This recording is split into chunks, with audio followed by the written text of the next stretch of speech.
In this week's episode of Working with Evernote, I'm going to show you 8 to 10 things, because I can't remember exactly how many I have, that Evernote is absolutely fantastic at doing.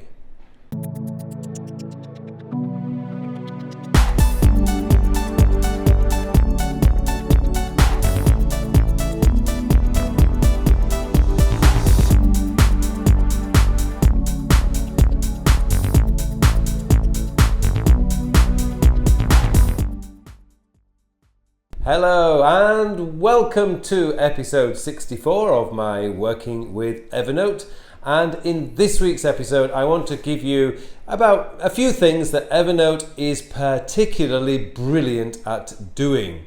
And these are all the things that I missed out last week, because last week basically went into detail about what Evernote is not really that good at doing. It'll do it, but it's not very good at doing it. This week I wanted to be much more positive and to tell you a few things that Evernote is really good at. So this is just an overview, it's not going into any detail, but hopefully it will give you an idea of what you can use Evernote if you find that you are not really using Evernote to its full potential. And also guys, before we get into this, please, if you like this video, click on the like button below. And if you haven't already subscribed to this channel, please subscribe because it really helps me if you subscribe to the channel. Okay, let's get into this. Number one, of course, Evernote is brilliant at taking notes. Of course, that's what Evernote was originally designed for way back in 2008. So we're getting close to Evernote's 10th birthday. So Evernote is brilliant at taking those basic notes. They can be taken from your mobile device while you're moving around. They can be taken in meetings. And of course, you can take notes when you are just working at your computer with the quick action button that you can access from the top menu bar. If you're using a Mac, I'm not entirely sure if you can do that on Windows. The second one that I really want to point out is Evernote is brilliant at storing your checklists. So if you travel a lot, if you go a lot on business trips, or you have to do anything that requires you to remember a certain list of items, Evernote is brilliant at storing those checklists. All you have to do is create a notebook called checklists and then put in the checklist that you want to store in there. Great for things like vacations, because I know we're coming very quickly towards the vacation season right now. So it's a great packing list. You can put like your swimming shorts, 3 t-shirts, blah, blah, blah, blah, blah, camera batteries, phone spare, charging pad, anything you like you can put on that checklist. Those of you guys who watched the episode of Working with Productivity, the Simon Raybould episode, I think it was the last episode we did, Simon showed you that he actually holds his pre-presentation checklist in his Evernote file. Great place to keep that. Evernote checklists, brilliant for things like that. Of course, Evernote is great for holding web pages that you want to keep for future reference. So if you have a web page that has something that really resonates with you, or something you want to keep for later, then of course you can just click the button in your browser, which of course you've downloaded the browser extension, haven't you? And you can keep that web page for as long as you like. Evernote is great for holding things like that. One of my favorite uses of Evernote is the dream collage. This is where you keep things that you would really like to buy in the future when you've created the successful life for yourself. Hint, hint. This is an awful plug, but if you haven't created a successful life for yourself yet, then check out my guide to creating a successful life. Details below, and you can find out how you can create a successful life for yourself. Anyway, the horrible plug is over. I do apologize for that. Another one that Evernote is really good at is, let's say that you visit particular cities around for maybe on business, or whether you're wanting to travel to Paris for a vacation. If somebody gives you a tip for a restaurant or even a hotel that you want to stay at, you can create a note entitled Paris or Rotterdam or Amsterdam or Seoul or Tokyo or wherever. So you could actually create a notebook called Travel and just put the cities that you know you're going to visit, and just add the places that you would really like to try.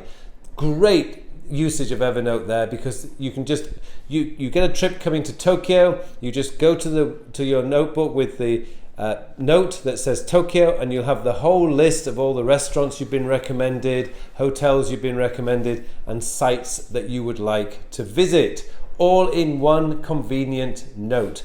Great one is that, and I should give that tip to David Allen, because I did see him using his Evernote for that particular purpose. Speaking of which, Evernote is also very, very good for project support materials. Those of you who've read the Getting Things Done book know about project support materials. Basically, support materials are notes, reference materials that you need for a specific project.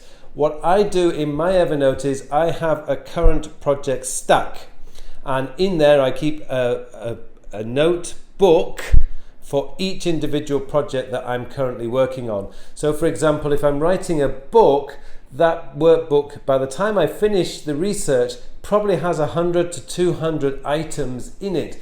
It's just my research notes from writing the book. Brilliant place for that is Evernote. I don't generally put PDF files in there. I tend to keep them in my Dropbox folder, which mirrors my current projects that I have in Evernote. So like physical files, digitally physical files, if there is such a thing, they would go into Dropbox. So I would mean like Office, Microsoft Office documents, PDF files, pages, keynotes, all those things go into Dropbox. But notes, web pages, that sort of thing, I put into Evernote. This just helps to preserve my storage limit each month, because I can reference things from Evernote to Dropbox and vice versa. So it really doesn't really matter, but that's just my preferred way of doing things. Another one that you can do is project planning. Project planning is a great place. Evernote is a great place to do project planning, because a note is just continuous, and you can write out your thinking, you can write out your ideas, you can put your what do you want, why do you want it, and how are you going to achieve it. A really good place for goal planning. It's much better to actually do the planning of your goals in Evernote, and then once you have your hows, which are the tasks that you need to do to achieve those goals, they can be moved into Todoist or whatever to-do list manager you have later. One more thing that you can do, you can actually put in a diet or exercise plans. Brilliant for that, because particularly for diet plans, you can create a notebook for diet, and then you can keep all sorts of recipes in there. Same for exercise plans. You can come across a really good exercise routine on the internet. You can save that web page to your Evernote and then drop it into your notebook on exercise. Brilliant for usage for things like that. Evernote is just limitless in what you can do with it, and really the only thing that can hold you back is your imagination. I've given you a few things here that you can use Evernote for. There are many more, and I know I've missed them, but we are restricted with time. I don't like to go on and on. So I'd give you a few of the things that Evernote is really good at, and if you want to check out any more, then just have a look around at other people's usage of Evernote. Thank you very much for watching this episode. I hope it give you a few ideas of what you can use Evernote for. And if you did like this video, please click the like button below, and don't forget to subscribe to this channel. Once again, guys, thanks very much for watching this episode, and I wish you all a very productive week.